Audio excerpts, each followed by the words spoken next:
Good afternoon, everybody. How are you? Welcome to the next of our Essential series. I'm really delighted to have the brilliant Kate Bright, founder and CEO of Umbra International Group, with us today to talk all about the future of secure lifestyle. If you do have any questions, feel free to ask them in the chat, or if you'd like to reach out to chat to either of us following the talk, feel free to do so. Let me just get Kate on now.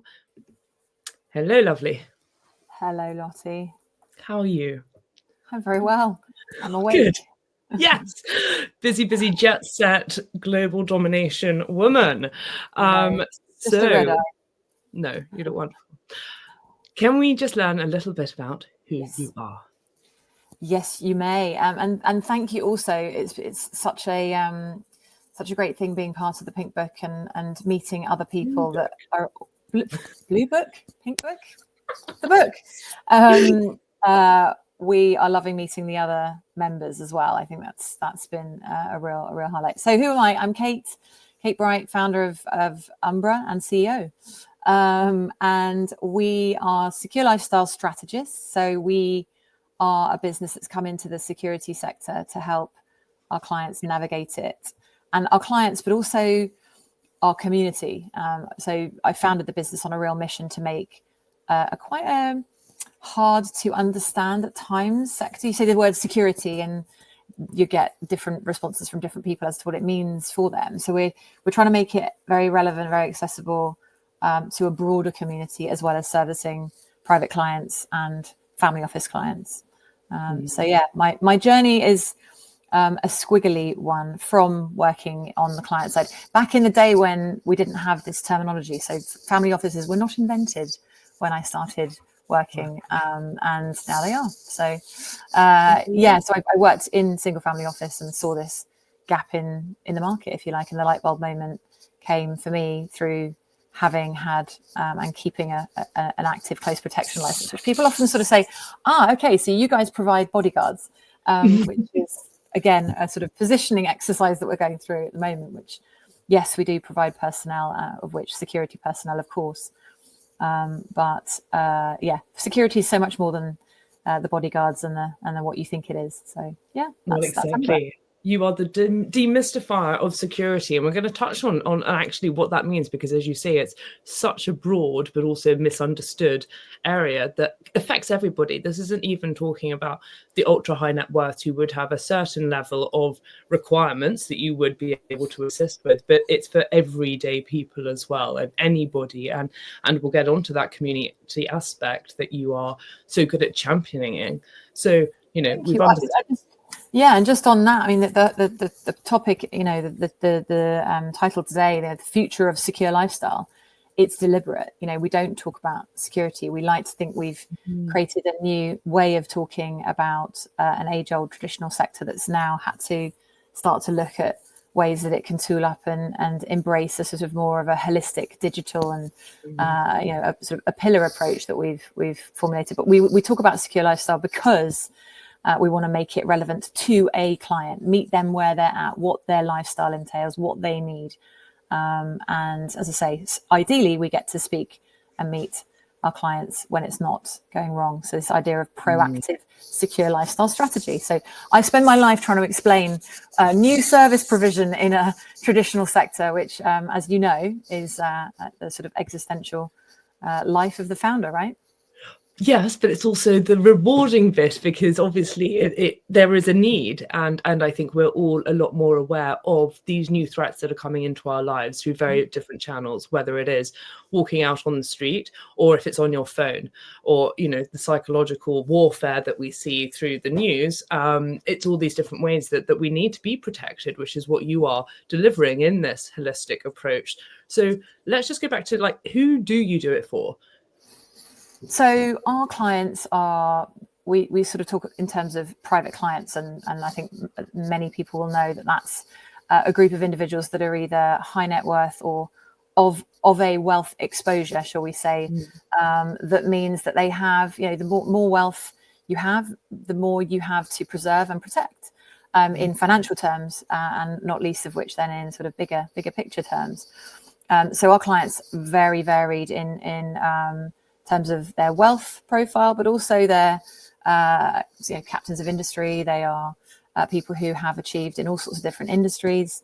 They're people for whom they may be very well known in terms of influence, and influencers is a good example, but you may not necessarily recognize them on the street unless you're one of their followship.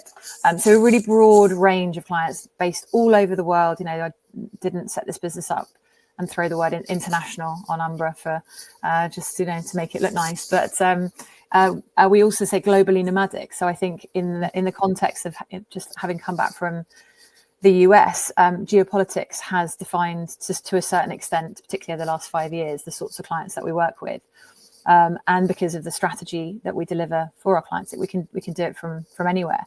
So our clients are living everywhere, they're working everywhere, they have different footprints in different areas where they're born, where they're working, where they're living, where they're tax residents. So we work with some of the most interesting clients. And one other aspect is that we talk about this idea of great wealth done well.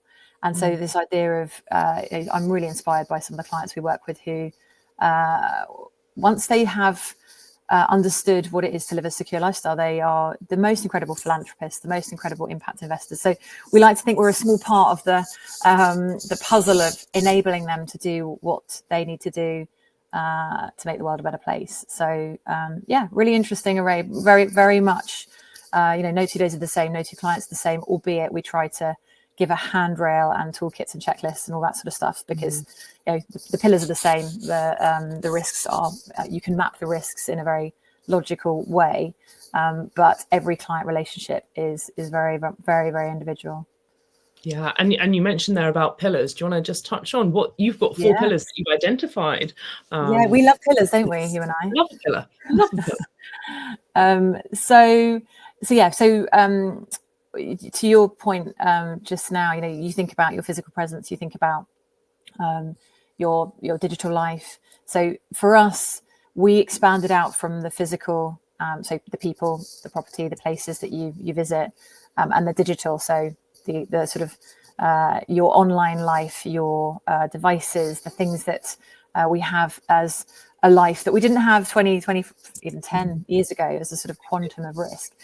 We've added 2 more pillars to that, which we think that reflects the modern client and also the modern human. So physical, digital, reputational. And that isn't just about sort of protecting reputation in a kind of strategic PR way. It's actually, everybody deserves to have privacy and success. There is an element of, and there's a debate for another time around this idea of being able to live a public and a private life. And I think it's really interesting to see some of our clients really achieve that. And the 4th one, we call it emotional security. And I regularly sit in front of particularly some of our clients who I think would self-identify as high performance individuals. And they sort of say, emotional security, and how we define it is the intersection of all things physical, mental, and cognitive health. So we're really focused on the human. And I know for you and I bond over the idea of wellness in its sort of rawest form. But for us, everything starts with how safe someone feels. How safe we feel can vary day to day, month to month, moment to moment, incident to incident. So some of our projects have started with this question: how do you feel about your peace of mind is a reflection of your physical, your mental, and your cognitive health. And I can bore you another time with this idea of mapping risk resilience and emotional security and risk resilience. When you are physically, mentally, and cognitively at your optimum and in a high performance mode, you are more likely and have a higher chance of not just spotting things that may not be right, but also maintaining that idea of situational awareness and all the things that in life we are able to take control of rather than them taking control of us. So responding, not reacting, etc. So physical, digital, reputational, emotional. And security as a love language as well, I think, is brilliant. Rather than gifting, it's being that feeling safe. And I think as well, in relationships as well, it's so important, whether it is a professional relationship or a romantic relationship, having these pillars applying to those as well is key. And these aren't things that we're taught. And I think this is the whole thing about security and the what you're building out of this holistic approach, is that we're not taught that. Unless you go and do your specific training, it's very rare that you would know these just from picking them up organically. And we want to give the power back to the client. So you tell me how you feel, where your peace of mind is at, what your secure lifestyle, your optimal secure lifestyle looks like, and we help you achieve that. But I think people are surprised by how human-centric our approach is, because at the base of it all, it's all about having really good people around you. I think that goes from your advisory village partners, which we work day in, day out, legal, tax, trust, wealth, property, on a loop, as well as the people that are there to work with you in your business, in your company, in your private office, in your family office. People are the front line of all things risk now, and how they are able to be resilient around this kind of barrage of different things they have to look out for on your behalf. It's really quite, it's a lot. And when I worked on the client side, this was pre anything like what we're dealing with today. I was lucky enough to sort of grow up, as it were, professionally in the noughties. And, I remembered that the Daily Mail Online going live. I remember thinking, wow, that's interesting. This idea that, if we can help to simplify handrail, then this temptation to have overwhelm, wait till things go wrong, and then unpick it. Actually, that is one approach. And a lot of people do still, there's an element of, I'm not gonna think about it.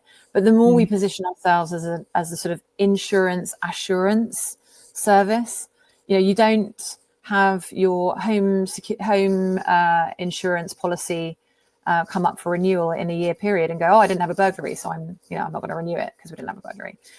So we're really trying to work much more closely, not only with our advisory partners, but also sectors like insurance, because that's ultimately where I think for a lot of clients, they just want to know how they can implement it, and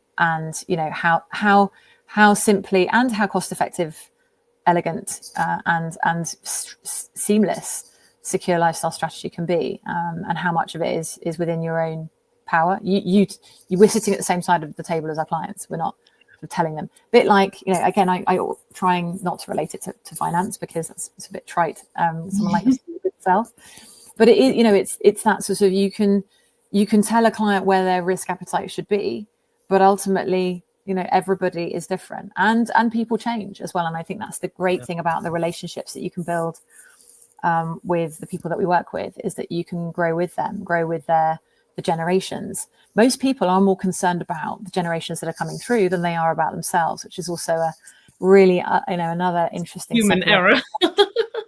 Well, yeah. Oxygen mask on first, but no. But I think as well that comes down to almost like this you never think about your own death, you're just worried about other people, and I think it's that that immortality, like I'm going to be okay, and some people are very stoic about that, but actually what I call professional parenting, which is what we all do, is pointing out those risks and providing options which people might not have ever come across, which is why this is such a brilliant and useful service that you guys are facilitating. It's not just force feeding them, you must have this, you need a bodyguard, you need this. It's what is right for you and when is it right for you. And I think a lot of people, when we're talking about the insurance analogy, are underinsured because they're really optimistic, and it's always when you start to degrade your insurance that something bad might happen. I find it's better to be overinsured than underinsured. Absolutely. Yeah, I couldn't agree more. And I think part of our, we're trying to move more towards the subscription sort of ongoing, you just, a bit like your Omega supplements, you see the direct debit go out every month, it's that sort of idea of, we're here on hand to help and support you, so that should there be an issue, we at least know you and are able to not have to race to try and find out the basics. And I think, this sort of insurance mindset enables us to be really good advisory partners as well, because we can say the benefit of having a full insurance audit. I mean, we work in such, sort of all the glamorous parts of our client practice, but actually tangibly, we're not coming in with extra cost. We're actually coming in with a potential saving. And the best client outcomes we've had are where a client sits there and says, tell me what I don't know. And if you don't know that you can consolidate your insurance, and if you don't know that the current issues in the insurance sector, they actually are they're more focused now around the impact of climate security. So a lot of the war on water and the sort of leak detection units, who knew that would be something that I would start to get to know so much about. So this idea that we can actually start to build in value to that ongoing model, to say to you, well, why don't we use this as an opportunity to regroup on all the things that are there to assure you, so peace of mind will follow. And actually, guess what? We can consolidate a lot of these different costs that you're incurring. And particularly good for someone coming in like I used to, as my 3 roles as ended up as head of family office. You kind of want to come in somewhere and show that you can, look across something like risk management, insurance, and make a difference. And I don't know any client that, particularly at the moment, that isn't looking at, why should we do this? Give me the reason why, from a cost, a value, and an ongoing protective perspective. Why should we do this? So we're very much focused on the value behind it, and that's I think what is helping us, because as I said, we are a new service model in traditionally quite linear sector. yeah. Oh, I love that. But also, why don't we just touch on some trends? I know you've spoken a bit about neuroscience and community. What are you seeing that's out there? So I think I'll start with the kind of people bit, and also I kind of want to pull it out to the things that I'm seeing with the hats that I wear, both in terms of community safety and as a co-chair of the Safer Neighbourhood Policing Panel in my local area where I live in London. Public-private partnership is one of the most cost-effective ways from a client point of view to tap into local intelligence about what's happening in their area.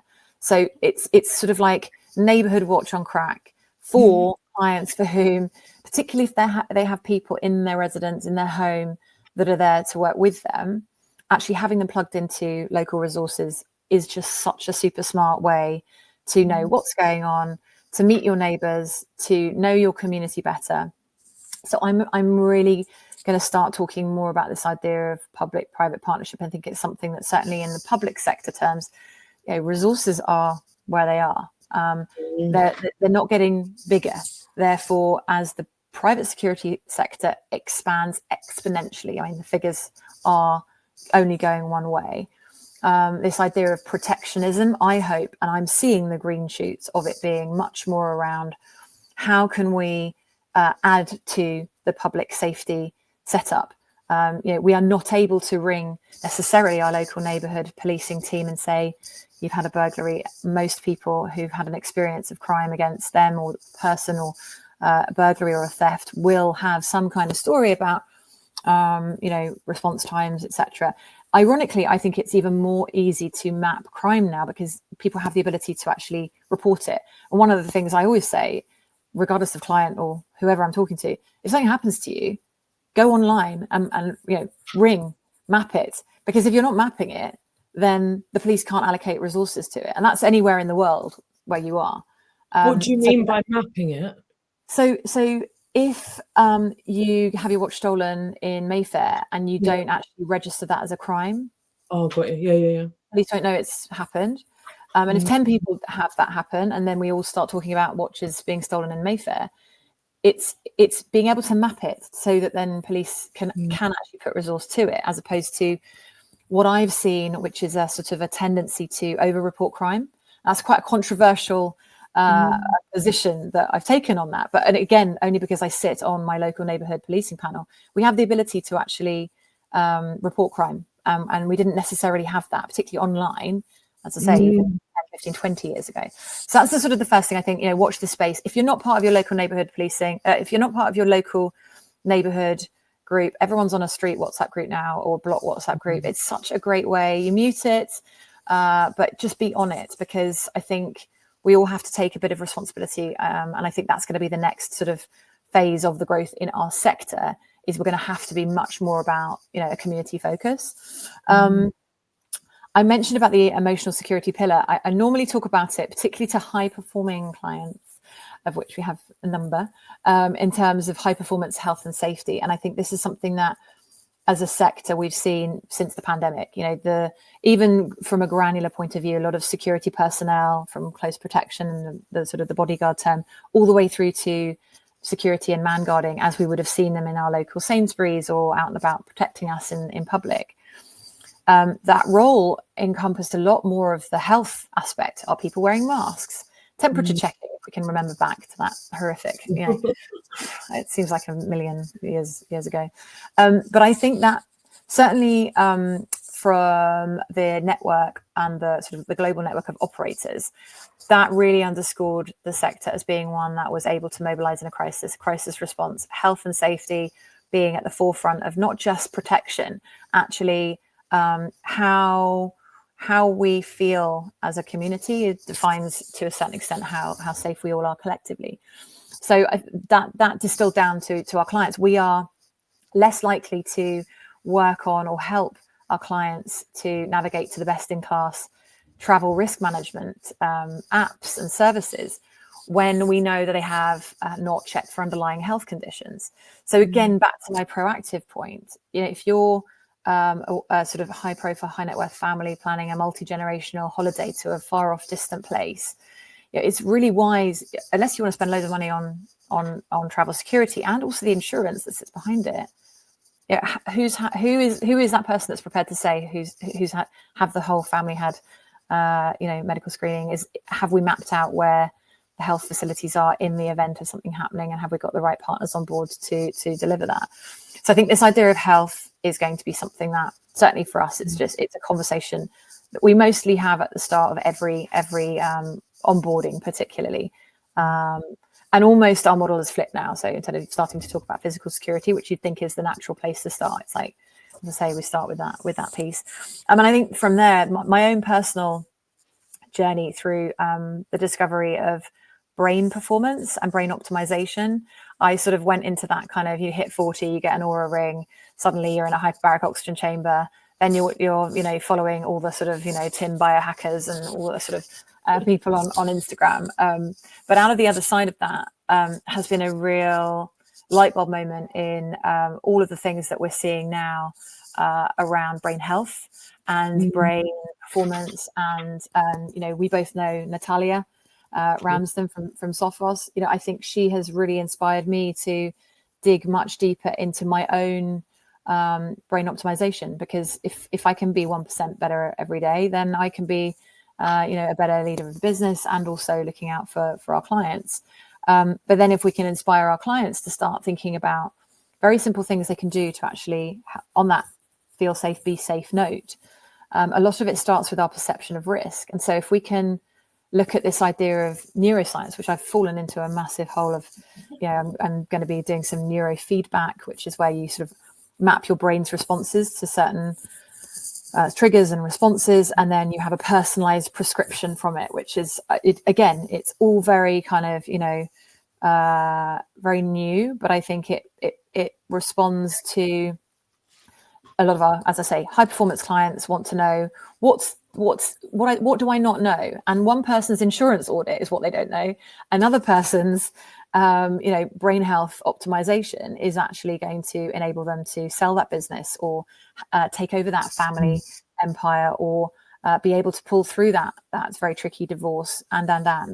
Well, I think as well, just touching on that, that brilliant new Netflix documentary on Martha, and when they were like, you are the potential weakest link in your brand, which is why she was finding it very difficult at the start to get to raise capital. But then eventually, it was her reputation that then got damaged, but actually she managed to rebuild it. So that again was this type of, because she's got a really good sense of self and, emotional balance, her time in prison, all of that. I mean, it's fascinating. If anyone watching this hasn't watched it yet, I really recommend it because she's inspiring, and pragmatic as well. But yeah, just coming back onto, what is the weakest link? Is it your reputation? Is it your health? What could it be?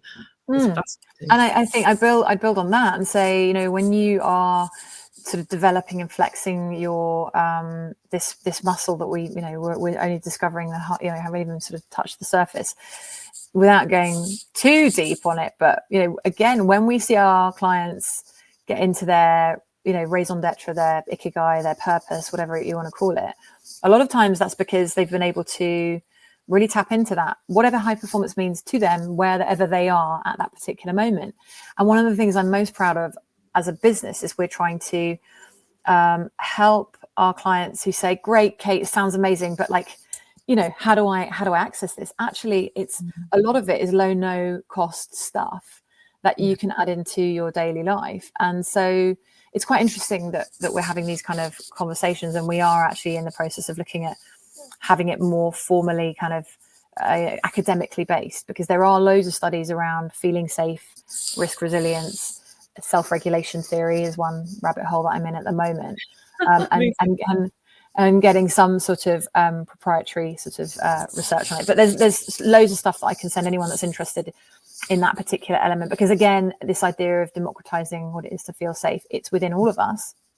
It's a complex world out there. It's an ever-changing world out there. That's the sort of changes, the constant. What we can control within our control, we should be controlling to a certain extent. So that's our sort of mantra. And we love low, no costs. Yeah, and toolkits and checklists. I'm very simple brained, it turns out, from my brain mapping. But if you can't explain things simply, then I think there's a problem. And if you can't democratize the things and the services that you're providing, then again, I think there's, we've been, working really hard to communicate, try to communicate clearly what we do and what we don't do. And as part of that, this idea of ding dong. No, brilliant. Am I out of time? It's like countdown. No, it's not the DHL delivery driver. Sorry. This idea of simplifying, making things simple, meeting clients where they're at, de-acronymizing. Again, we've talked about this long. A human approach to, making humanity better and having a greater impact in society in general as well. Absolutely. Super important. He's taking it away now. Bugger. Never mind. And that leads nicely to the female angle as well. Yes, female.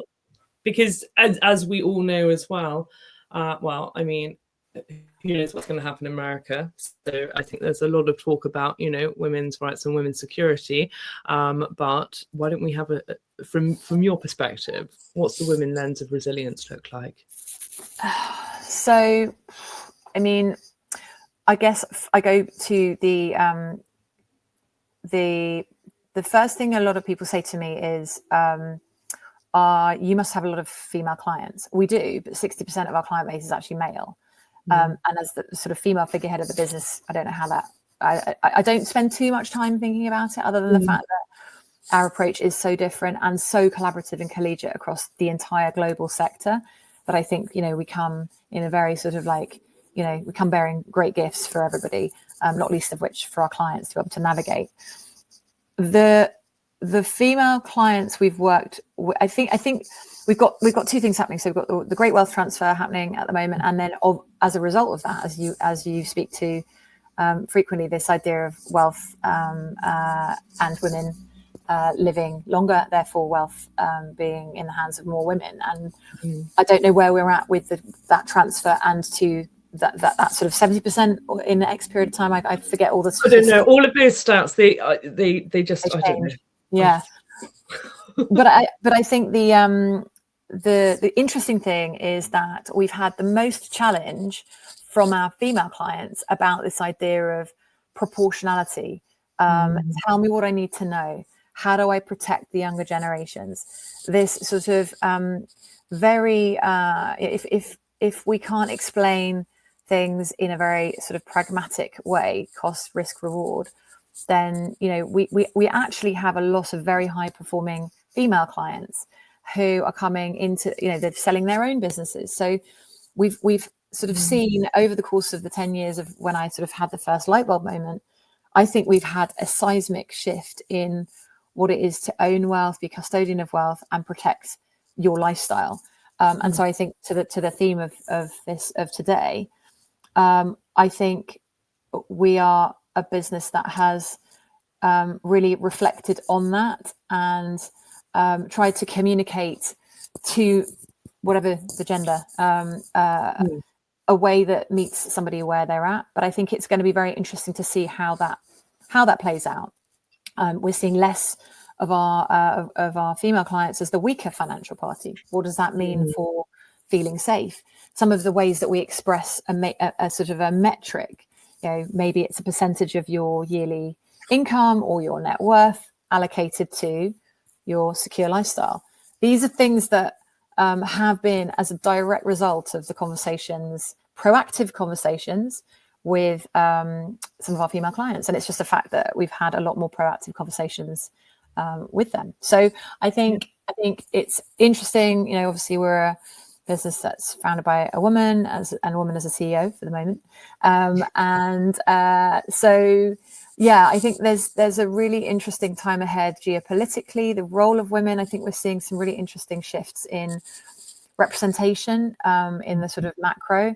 I'm very close to Helen Pankhurst's Centenary Action Movement. And she, as part of her family legacy, wants to see gender equal parliament in the UK.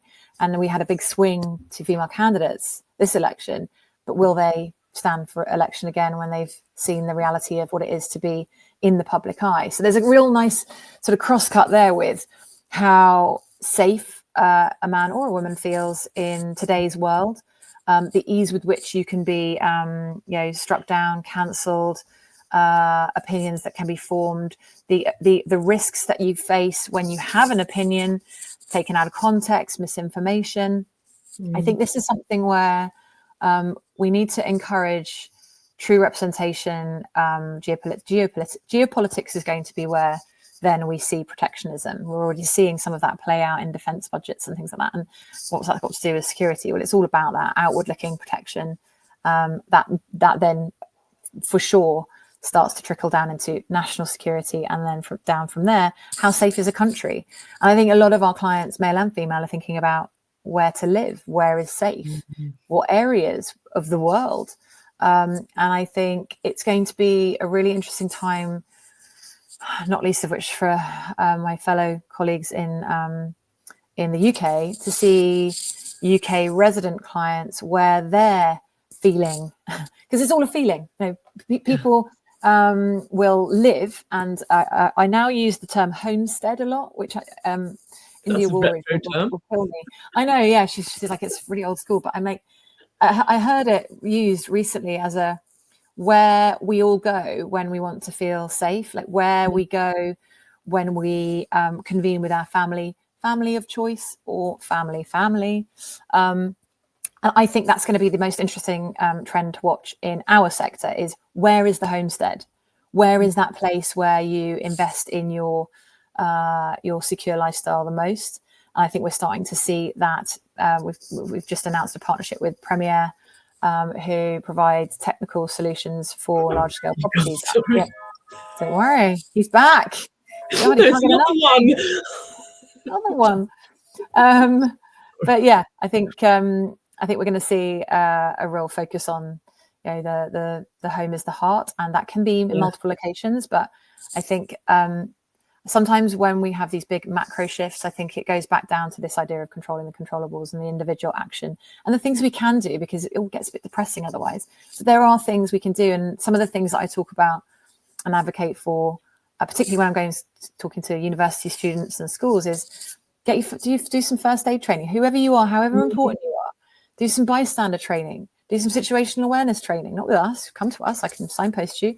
But do these things, because knowing when to step in or when to step away is, I think, going to be the thing that defines us the most. And I think that plays back to community. That actually plays back to neuroscience, because, the more connected we are, watch Blue Zones, the more, the better our health span.